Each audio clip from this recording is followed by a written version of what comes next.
Welcome to ఆర్5 TV news. ఇది మహిళా స్ఫూర్తి పట్టుదలకు చేరువగా నిలిచిన కథ.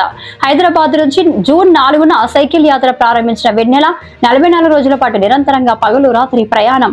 44వ రోజు తన గమ్యమైన అరకు విజేతవంతంగా చేరుకున్న వెన్నెల ఎండా వాన చలిని లెక్క చేయకుండా సాగిన సాహస యాత్ర.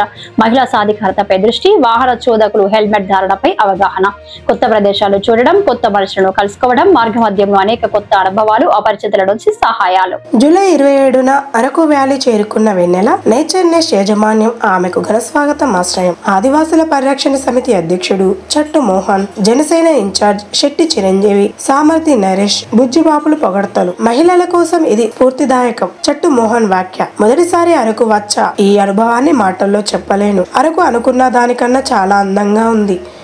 మళ్ళీ అరకు వస్తాను. ఇక్కడి ప్రజలు ఎంతో ఆప్యాయత, మంచితనం కలిగిన వారు. వారు నాపై చూపిన ఆదర అభిమానాలు మరవలేను.